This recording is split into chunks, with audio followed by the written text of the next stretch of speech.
Her slippers were damp and placed neatly beside the bed. She stood in the doorway for a long time before stepping inside, as if the room might correct itself if she waited. The hall light remained on behind her, stretching a thin bar across the floorboards, stopping just short of the bed.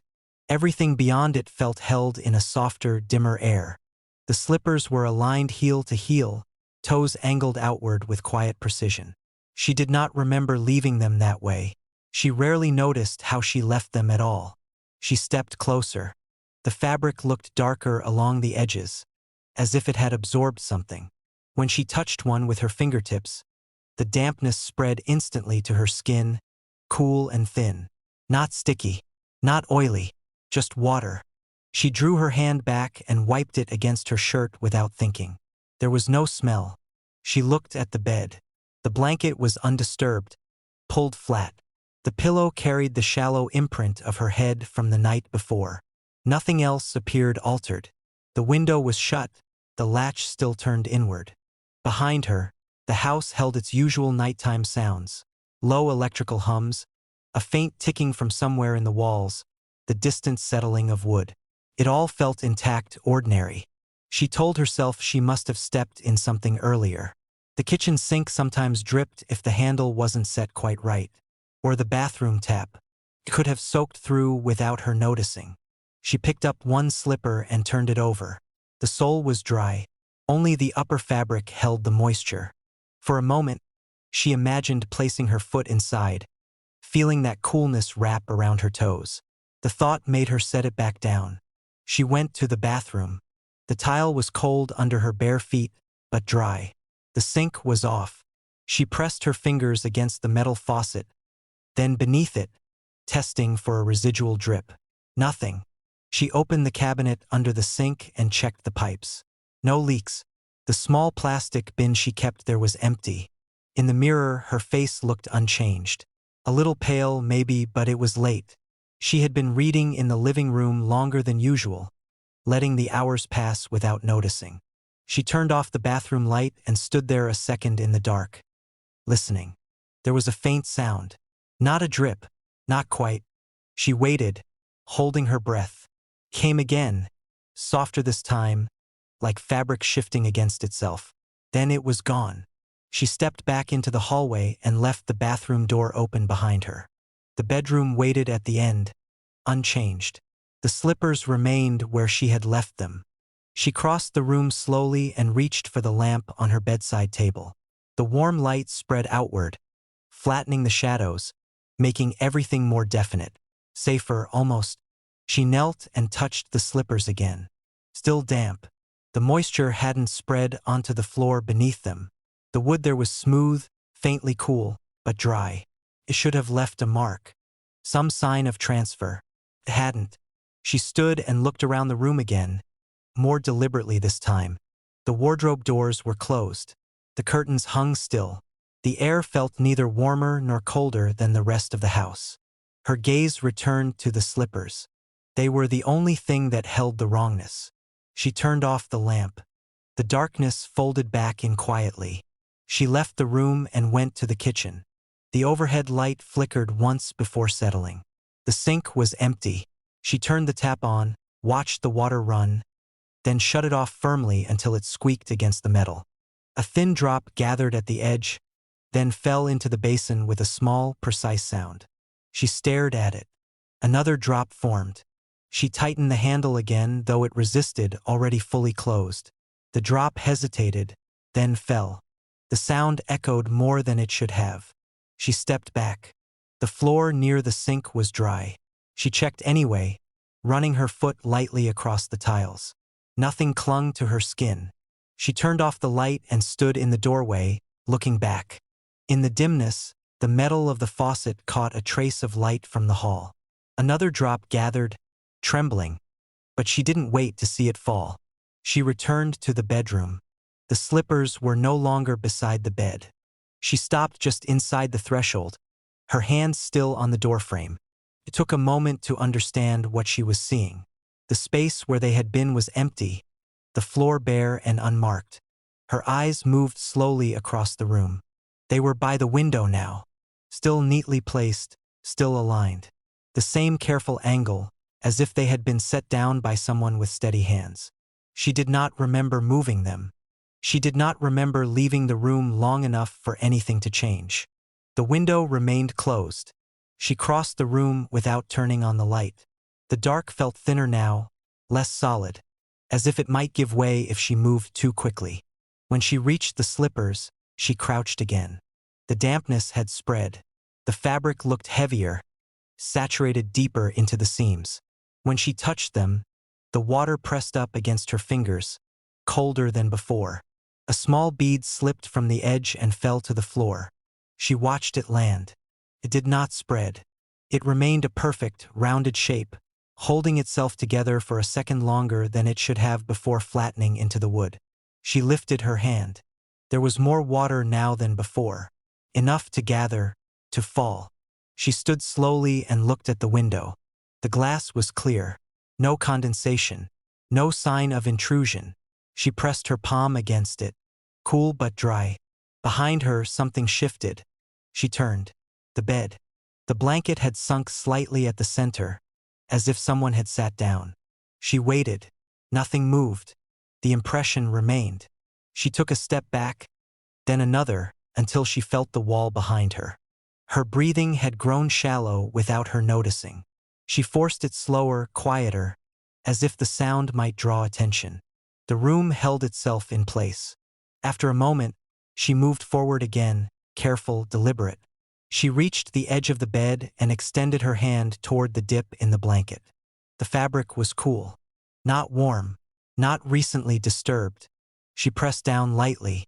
The indentation deepened beneath her touch, then held there when she lifted her hand. She stepped away. Her gaze drifted back to the slippers. A thin line of water now stretched from them across the floor, faint but visible, catching the small amount of light from the hall.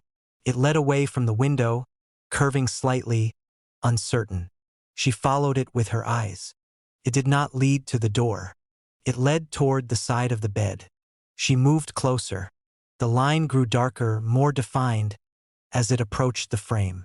A small pool had begun to form there, shallow but spreading, seeping into the grain of the wood. She crouched again, reaching out but not touching. The water moved, not flowing, not exactly, just shifting, as if responding to something she couldn't see. She pulled her hand back. The sound came again. Soft, close, not from the pipes, not from the walls, from the bed. She straightened slowly. The blanket had sunk further, the shape no longer a simple dip but something more specific, an outline beginning to form where the fabric stretched over it. She stared. The air felt colder now, not in a way that touched her skin, but deeper, somewhere behind it.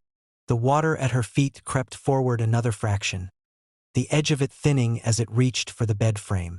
She took a step back, then another. The line of water extended with her movement, not following, but keeping pace, as if the distance between them remained constant. Her heel met something soft. She looked down. The slippers were behind her again, still neatly placed, still damp. She hadn't heard them move. She hadn't seen them shift. They simply were. She did not turn around immediately. The room seemed to hold its breath with her. When she did, slowly, the bed was unchanged. The indentation remained, but it had not deepened further. The water by the frame had not spread. Everything had paused.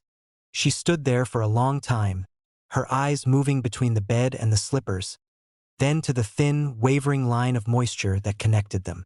Her thoughts came slower now, less certain. There were explanations, she told herself. There had to be. A leak somewhere hidden. A draft. A fault in the wood, the way it absorbed and released moisture. She had read about that once. Memory filled in the rest, smoothing over the gaps. She nodded once, a small, controlled motion.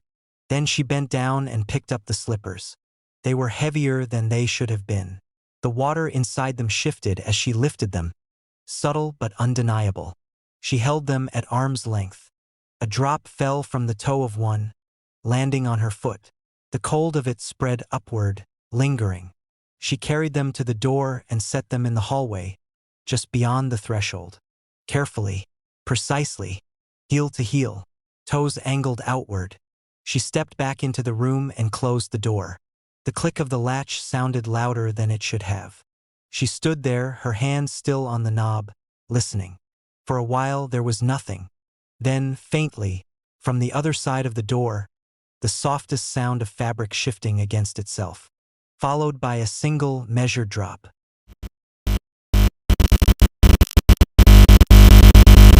The fridge door was open and humming a tune. It wasn't loud. The sound threaded through the kitchen in a thin, even line, almost lost beneath the usual electrical murmur. A note held too long, then another, not quite forming a melody she could name. It rose and fell with a patience that didn't feel mechanical. She stood at the edge of the hallway, one hand resting against the wall, and listened. The light inside the fridge spilled across the tiles in a narrow rectangle. It stopped just short of her bare feet.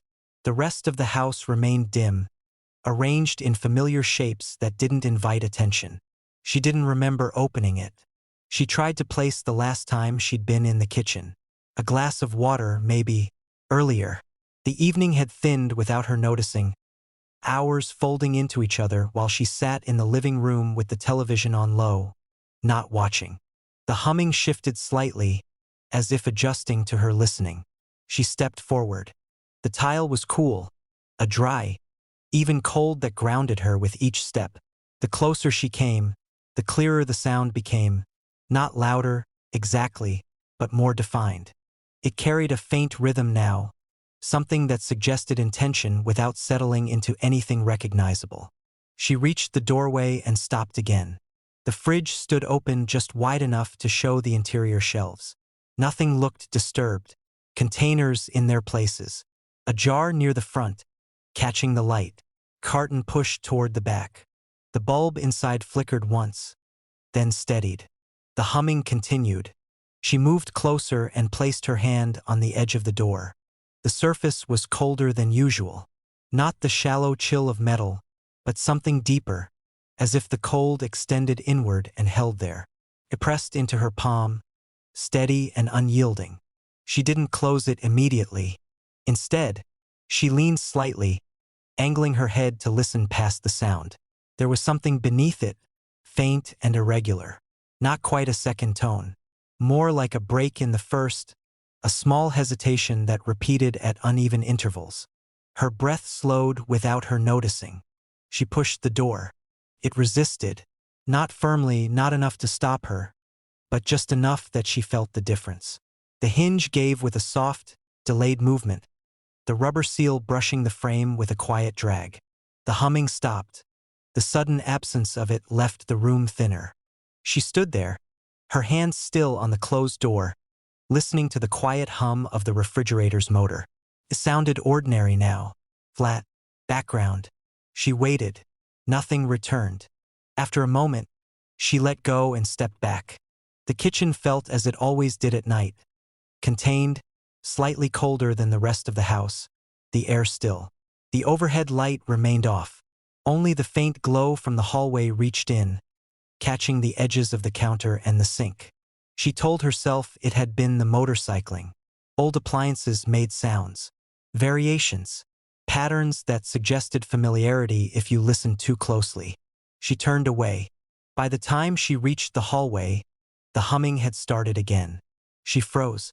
It was softer now, filtered through the closed door, but unmistakable. The same thin line of sound, rising and falling with that quiet insistence. She didn't turn back immediately. Instead, she stood there, facing the living room, letting the sound settle behind her. It didn't change. It didn't grow. It simply continued. After a while, she walked back into the kitchen. The fridge door was open again. Not wide, just enough. The light had shifted slightly, as if the angle had changed by a degree or two. It fell across the floor in the same narrow shape, stopping just short of where she stood. The humming was clearer now. She approached more slowly this time. The air near the fridge felt colder than before. It wasn't a draft. There was no movement against her skin, just a denser cold, as if the space itself had thickened. She reached out and touched the door again. Colder. She didn't try to close it. Instead, she leaned in slightly, looking at the shelves. Nothing had moved. The jar was still there. The carton. A small container with a lid that reflected the light. Everything in place. But the sound, it seemed to come from deeper inside now. Not from the motor, not from the door, but from somewhere behind the back panel where the light didn't reach. She tilted her head. For a moment, the notes aligned into something almost familiar. A fragment of a tune she couldn't quite place. It hovered at the edge of recognition, then slipped away, dissolving back into the steady rise and fall. Her throat felt dry. She stepped back. The humming followed her. Not louder, not closer, just present, as if the distance between them hadn't changed. She turned and walked to the sink, placing her hands on the counter. The surface was smooth, faintly cool. She focused on the feeling of it, the solidness, the ordinary texture beneath her palms. Behind her, the sound continued. She counted her breaths. After a while, she turned off the hallway light. The kitchen darkened further, leaving only the fridge's interior glow. It felt sharper now, more defined against the surrounding shadow. The humming shifted again. Lower, slower. She watched the light. Without warning, the fridge door moved. Not fully, just a fraction. It eased inward, as if someone had pressed it gently, then stopped. The seal didn't catch. It remained slightly open. The humming paused, then resumed at a different pitch. Her hands tightened against the counter. She didn't move. The door stayed where it was. After a moment, she stepped toward it. Each step felt measured, deliberate. The tile seemed colder now, the chill rising higher along her feet. She reached the fridge and stood directly in front of it.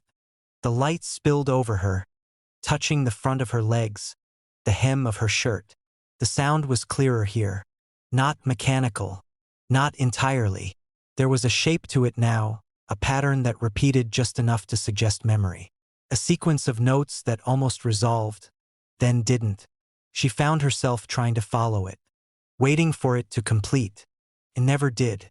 She placed her hand on the door again. This time, when she pushed, it closed easily. The humming stopped immediately.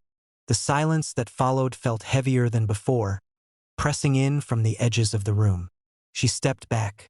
The fridge stood closed, still ordinary. She waited. Nothing happened. After a long moment, she turned away and left the kitchen. She didn't go far, just to the hallway, where she leaned against the wall and listened. The house had settled into its usual quiet. The faint ticking returned. The distant hum of something electrical. Nothing else. She closed her eyes. For a while, she thought it was over. Then softly the tune began again. She opened her eyes. It wasn't coming from the kitchen. It was closer. She turned her head. The sound came from the end of the hallway. Her bedroom. She stood there listening. The tune was the same, but thinner now, as if filtered through something soft. It rose and fell with that same incomplete rhythm. She walked toward it. The door to her bedroom was slightly ajar. A line of dim light traced the floor beneath it. She didn't remember leaving a light on. She reached the door and paused. The sound was clearer here. Not louder, just nearer. She pushed the door open. The room was dark. The only light came from the hallway behind her. The sound stopped. She stood in the doorway, letting her eyes adjust. Nothing had changed. The bed, the chair, the small table by the window, all as she had left them. She stepped inside. The air felt cooler than the rest of the house. Not sharply, just enough to notice. She crossed the room slowly, her gaze moving over familiar objects, searching for something out of place. There was nothing. After a moment, she turned back toward the door. The hallway was empty. The kitchen beyond it was dark. The fridge door was closed. She watched it from where she stood. A long time passed. Then, with a soft, almost careful motion, the fridge door opened. Just a fraction. The light inside it flickered on, faint and distant. The sound didn't start immediately. It waited. Then, slowly, the tune returned. From the kitchen. From the hallway. From somewhere closer than it should have been. She remained where she was, her hand resting lightly against the wall. The sound threaded through the house, steady and patient, never resolving. After a while, she noticed something else. When she breathed in, the air felt colder. When she breathed out, it didn't warm. She stood there, listening, until the distinction between the sound and the silence began to blur. The fridge door remained open. The light remained on. The tune continued, unchanged, as if it had always been there, as if it would remain. And after some time, she found she could no longer tell whether it was coming from the kitchen or from somewhere much nearer, waiting for her to remember it.